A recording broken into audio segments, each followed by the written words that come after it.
Découvrez le podcast Déraciner des ailes pour s'envoler, s'enraciner. Déraciner des ailes, le podcast, disponible sur toutes les plateformes.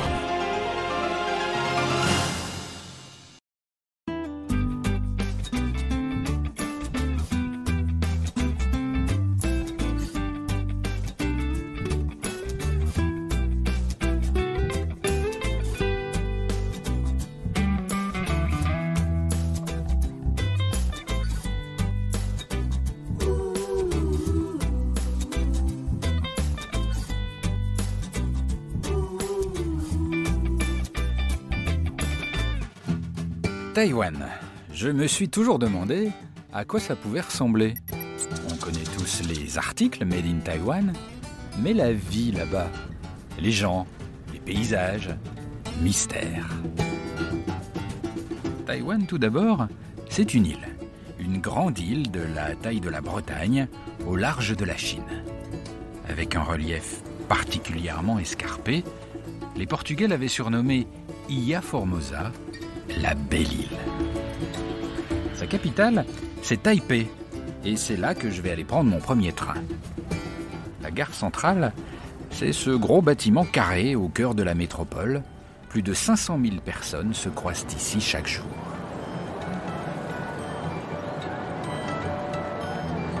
Ça, c'est quand même marrant. Parce que quand on arrive à la gare de Taipei, on se dit qu'on va tomber sur quelque chose de très organisé, très ordonné. Et en fait, il y a quand même un côté relax. En fait, si on regarde bien, il n'y a pas un siège dans cette gare. On a l'impression que c'est une salle d'attente, mais considérée un peu comme un parc, où on s'assoit par terre, on pique-nique, on papote. Franchement, je ne m'attendais pas du tout à ça.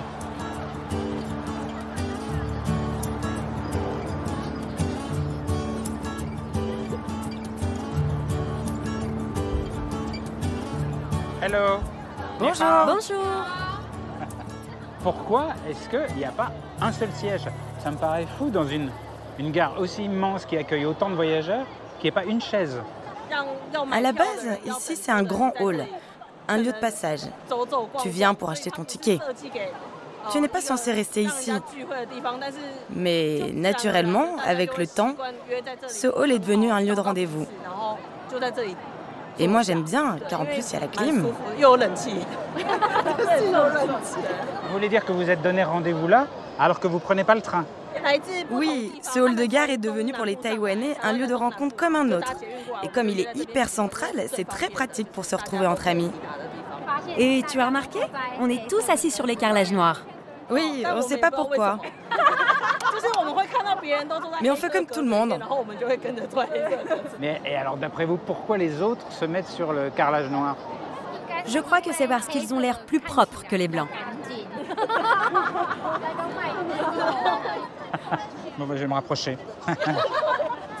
Tu sais, ici, c'est un endroit où on peut tout faire. On peut manger, discuter, rester longtemps.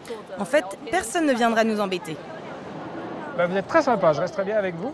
Mais j'ai un train à prendre. C'est par où les quais? Les trains? Tu vois les panneaux là-bas? C'est par là. Ok. Ciao. Au revoir. Bye. Merci. Ciao.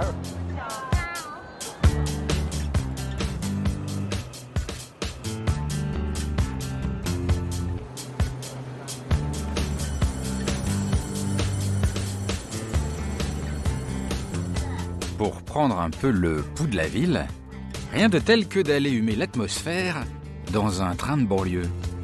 Peu importe la destination, ce que je voudrais, c'est pouvoir croiser de près, et même de très près, les Taïwanais dans leur quotidien.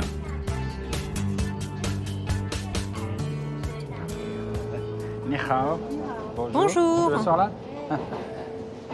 Écoutez, vous avez des très très jolis masques. Merci. Alors c'est un masque très travaillé avec des petites broderies dessus. Qui est-ce qui a fait ça? C'est un petit motif sympa que j'ai brodé sur le masque. Ça le personnalise. L'avantage de ce masque, c'est que celui-ci, je peux le laver et le réutiliser, contrairement au masque jetable. Et ça passe en machine? Mais non, lavage à la main, ça suffit. pourquoi est-ce que vous mettez... Excusez-moi pour la question, ça va vous paraître idiot peut-être, mais pourquoi vous mettez des masques comme ça? C'est à cause de la qualité de l'air et aussi des virus qui pourraient être présents dans les lieux publics. Ça me protège, notamment de la grippe. Et vous le portez tous les jours comme ça? Non, non, je le porte surtout dans les endroits publics comme ici, le train. Et vous aussi? C'est pour la même raison? Oui, elle a raison. Et moi, je le porte aussi à cause de la pollution de l'air. Alors moi je trouve que quand même le masque il y a un très gros inconvénient. Je ne vois pas trop lequel, parce que ça évite de contaminer les autres et de transmettre ces virus. Ça évite d'en attraper. Et ça évite aussi de recevoir les postillons des personnes qui nous parlent. Mais je ne postillonne pas. Je parle pas forcément de toi, mais certaines personnes postillonnent plus que d'autres. Par exemple, moi, avec le masque, eh bien, je ne te postillonne pas dessus. Ben moi, je trouve que l'inconvénient majeur, c'est que je ne vois pas votre sourire. Donc je ne sais pas si vous me souriez ou si vous n'êtes pas contente que je vous parle, en fait. Allez, je l'enlève pour te faire plaisir. C'est vrai que lors d'une discussion, ça peut paraître étrange de porter un masque. Mais on le porte surtout quand on voyage seul. Ben moi, je vous préfère franchement sans masque. Alors, je n'en mettrai plus. Merci pour ton conseil. Merci beaucoup. Merci. Et vous, je peux voir votre sourire? Ah, il y a un grand sourire. Et vous? Ah, parfait. Magnifique. Merci.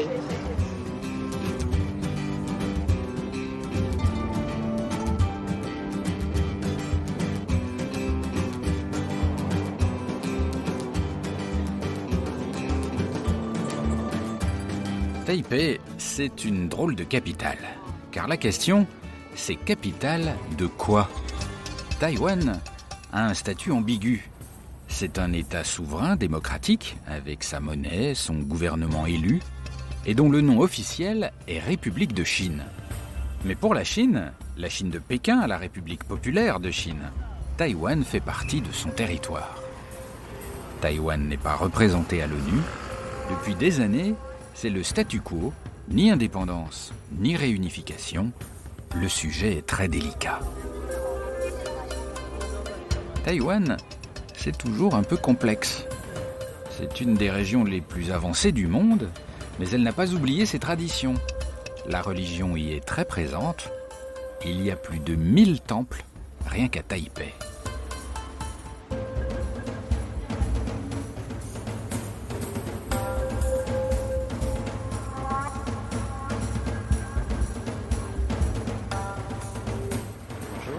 Allô? Je peux vous parler? Oui. Qui est-ce que vous venez prier là? Je viens prier le vieillard sous la lune pour voir s'il peut m'aider à trouver un petit ami. Le vieillard sous la lune, c'est lequel? C'est lui.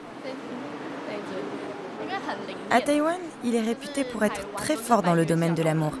Il peut t'aider à trouver ton âme sœur. Et qu'est-ce qu'il sait faire de particulier? Est-ce qu'il connaît votre petit ami éventuel?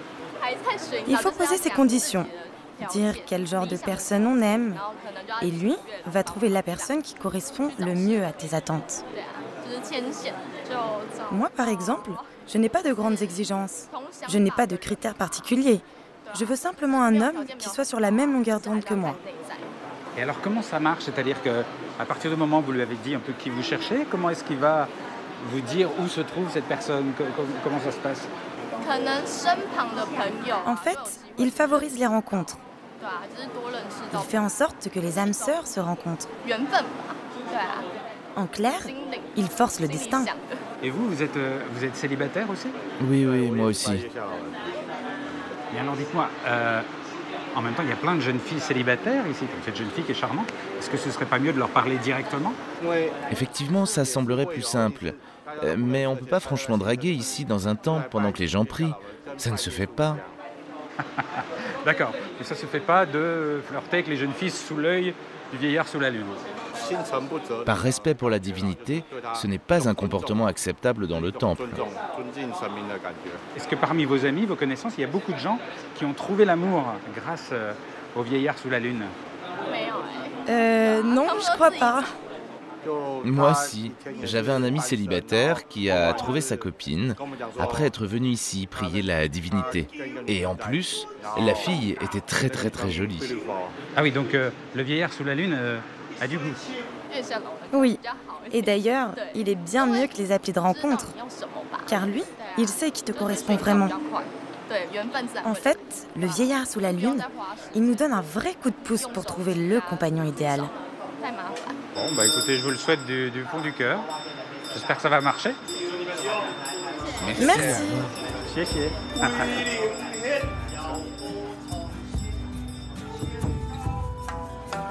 Il y a 2 Taipei.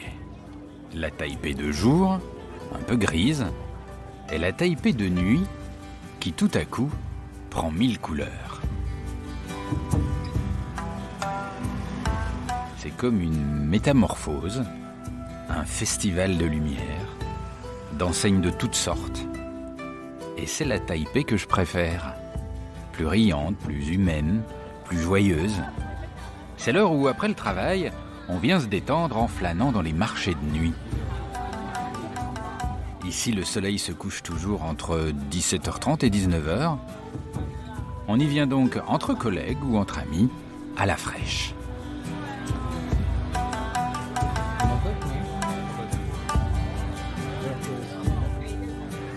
Le truc, c'est qu'ici, c'est très difficile de savoir ce qu'on mange. C'est un peu abstrait. Bonjour, ni hao. Bonjour. Qu'est-ce que c'est qui... Oh là là, mais ça sent très fort, là, c'est bizarre. C'est bizarre, cette odeur. Qu'est-ce que c'est? Ben, c'est du tofu qui pue. J'adore. Bon, moi, c'est clair. Donc, c'est un tofu qui pue. Et pourquoi est-ce qu'il pue? Le tofu, c'est du soja fermenté. Est-ce que l'odeur est à la hauteur de la saveur? Ah ouais, ici, on adore ça. Tu veux goûter? Mais oui, je vais essayer. Allez, c'est parti. Alors, je goûte parce que j'ai une vieille expérience forgée dans le nord de la France où j'ai beaucoup goûté au maroilles. Et le maroilles, ça sent très mauvais, mais c'est très bon. Donc, je me dis toujours que c'est pas parce que ça sent mauvais que c'est mauvais. Alors, c'est gélatineux, glissant et puant. Le tofu qui pue, c'est fait de manière artisanale. Chaque tofu puant est fait à la main. Et chacun a un goût très spécial. Attention, expérience tofu puant.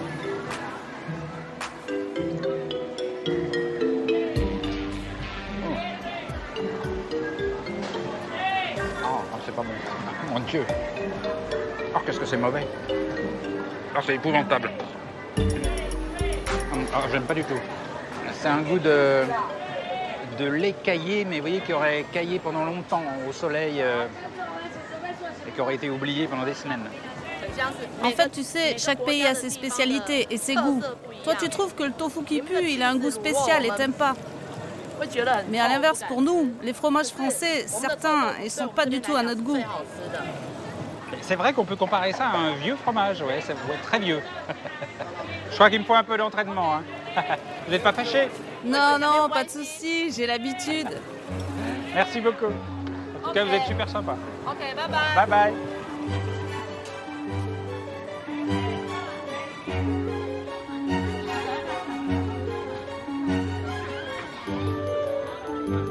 Le marché de nuit de Taipei est donc une véritable expédition pour les papilles. Mais pour les yeux et pour le spectacle, on m'a conseillé une autre aventure. Une aventure qui, elle aussi, se passe en pleine nuit, au centre de Taïwan. Il y aurait là-bas un train pas comme les autres.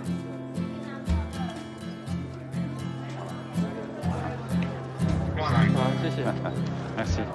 Alors, celui-là, ce train, il est vraiment pas comme les autres. Il est extrêmement pas comme les autres parce que, pas pour des raisons techniques, mais à cause de son horaire. Là, l'air de rien, il est quand même 4h15 du matin. Et tous les gens qui sont là, et il y en a beaucoup qui font la queue depuis longtemps, tous les gens qui sont là viennent prendre le train. Et ce ne sont pas des travailleurs. Qu'est-ce que vous faites là à cette heure-ci? C'est pas raisonnable comme horaire. On est très pressés d'aller voir le soleil se lever. Vous venez prendre un train en pleine nuit pour aller voir un lever de soleil? Juste pour ça? Ah oui, le train t'évite de monter la montagne à pied. Parce que c'est bien trop fatigant. Mais alors, il doit être exceptionnel ce lever de soleil pour qu'il y ait autant de monde qui accepte de se lever à ces horaires impossibles.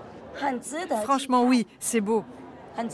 Et quand tu le verras se lever à travers les montagnes, tu auras peut-être l'impression que le soleil saute.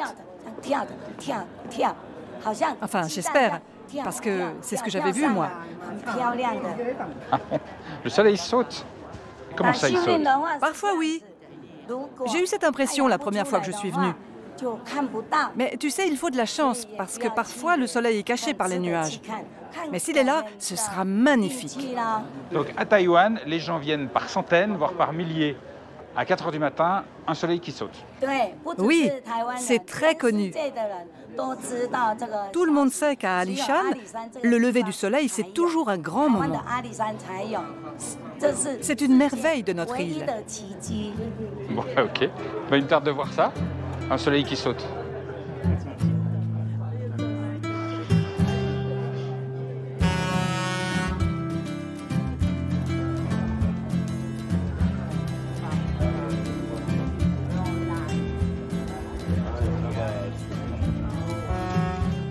Ce petit train très matinal gravit la montagne dans la nuit et l'air de rien, nous dépassons tranquillement les 2400 mètres d'altitude. L'objectif, atteindre la plus haute gare de Taïwan, suffisamment tôt pour pouvoir assister à un moment magique, le lever du soleil au-dessus des nuages.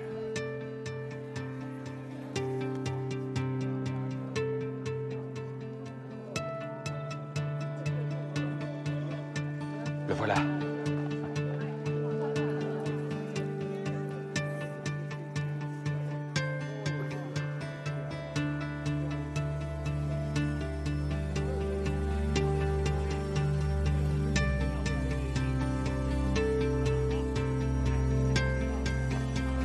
Et c'est mignon, franchement. Il y a comme une espèce de silence qui s'installe. Tout le monde regarde le soleil.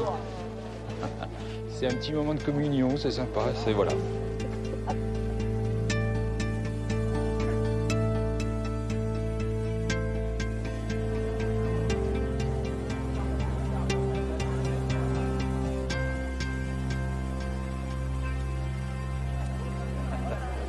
Alors, comment ça? Vous avez l'air contente de votre photo? Ah oui, franchement, oui. Je suis heureuse car je l'ai bien filmé. Et je suis très contente car on l'a bien vu le soleil ce matin. Mais alors, ce qui m'épate, c'est que vous avez filmé tout le temps, mais vous n'avez pas regardé pour de vrai. Et il y a beaucoup de gens qui font ça, ils photographient, mais ils ne profitent pas naturellement. Ah bah si. Je regardais via mon téléphone. Donc je contrôlais la vidéo. Parce que le soleil, il ne faut pas le regarder directement. Car quand les rayons sortent, ça peut faire mal aux yeux. Du coup, je regarde au travers de l'écran. Et parce que j'avais oublié mes lunettes de soleil. Ah d'accord. Vous m'aviez dit tout à l'heure sur le quai que le soleil, il allait sauter comme ça. J'ai rien vu. En tout cas, moi, la première fois que je suis venue, ça m'a fait cet effet-là. Comme de voir le soleil sauter. Mais bon, peut-être parce que c'était ma première fois et que j'étais toute contente. Mais là, effectivement, à cause des conditions météo, peut-être, il n'a pas sauté. Bon, il n'a pas sauté, mais il est là. Sié. Merci, à bientôt.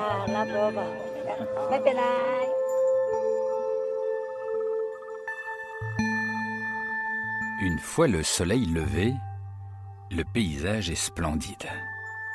Nous sommes à la fois dans une montagne très escarpée et en pleine forêt, la forêt d'Alishan. Il s'y dégage une atmosphère mystérieuse. Il n'est pas rare de croiser ici des arbres centenaires et même parfois millénaires.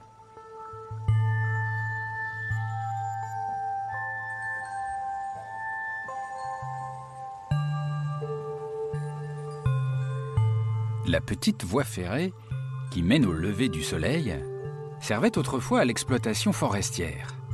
Elle fut construite par les Japonais qui occupèrent l'île jusqu'en 1945. Elle est aujourd'hui amoureusement entretenue.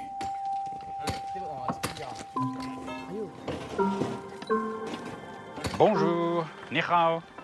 Bonjour. Bonjour. Ah bah, vous êtes en plein boom là. Qu'est-ce que vous faites exactement là? On change la traverse. Et pourquoi vous changez cette traverse là? Tu sais, ici on est en montagne. Il pleut beaucoup et c'est humide alors. Le bois des traverses pourrit très rapidement. C'est vrai qu'elle est bien fichue celle-là, c'est tout vermoulu. Faut les changer vraiment souvent? Oui, à peu près tous les 2-3 ans. Et comme la ligne est grande et qu'il y a beaucoup de traverses, eh bien on en remplace presque tous les jours. Ah oui, donc ça n'arrête pas, ces changements de traverse non-stop. Mais alors moi, il y a un truc qui m'épate, c'est beaucoup de travail, c'est beaucoup d'entretien, juste pour que les gens aillent voir le lever du soleil une fois par jour. Ça me paraît fou. Ce n'est pas si dur.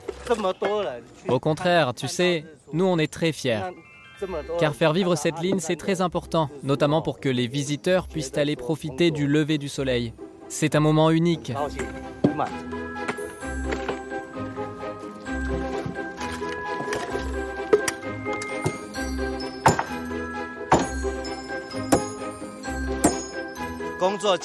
Voilà, c'est terminé pour cette traverse. On va aller plus loin, tu viens? Ok.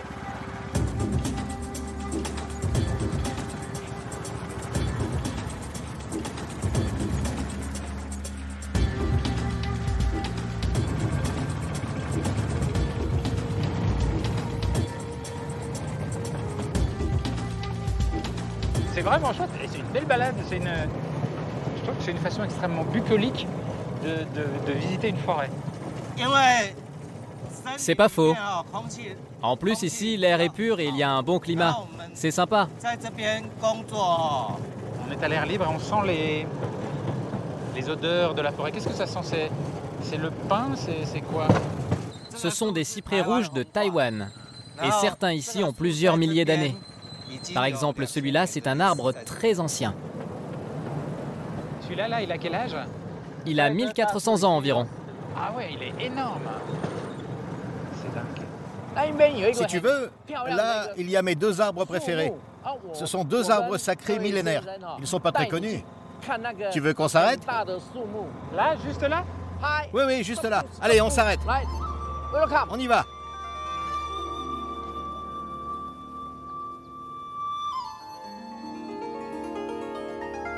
Et en plus, il est au-dessus d'une pierre. C'est un phénomène de la nature. Cet arbre sacré a poussé en prenant possession du rocher, je pense. Et il a grandi comme ça. Et à côté, il y a un autre arbre géant qui a poussé.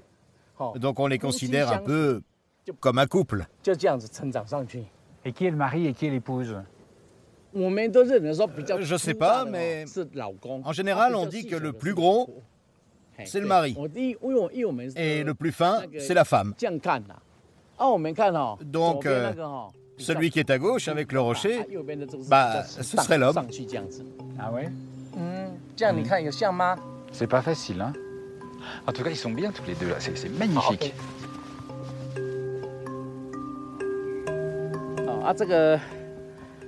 Regarde, quand il pleut, on peut se mettre à l'abri. Et les amoureux aiment bien venir ici pour se cacher. À Taïwan, on considère que les jeunes couples qui viennent ici, s'ils font un vœu, ce sera bon pour la longévité de leur amour. Et pourquoi ces arbres particulièrement protégeraient plus les couples et les amis que les autres arbres? C'est une croyance populaire. C'est certainement à cause de la pierre qui est sous l'arbre. Elle ressemble à un œuf. C'est un peu comme si l'arbre donnait naissance à quelque chose. C'est un symbole fort pour la famille. C'est pour ça que les gens viennent ici faire des vœux. Donc ça, c'est l'œuf que l'arbre est en train de pondre. Donc c'est la maman. Ah oui, bien vu. Tout à l'heure, j'aurais pensé l'inverse vu la taille des 2 arbres. Mais vu comme ça, t'as peut-être raison. Et alors ceux-là, ils ont quel âge? Plus de 2000 ans. 2000 ans, c'est inimaginable comme durée de vie. Qui se trouve, ils sont nés avant le Christ. C'est fou, et ils sont toujours là. À Taïwan, quand un arbre approche les 2000 ans, on le considère comme sacré. Ils vont vivre combien de temps encore, vous pensez? Longtemps, je pense. Car eux, ils sont en bonne santé. C'est pour ça aussi qu'ils sont symbole de longévité dans les rapports humains. Eh ben, merci beaucoup, formidable. Voilà. Et du coup, notre amitié, elle va durer longtemps, là, si on est béni par cet arbre. Ah oui, j'espère. Aussi longtemps que les arbres. 谢谢，不客气。啊哈。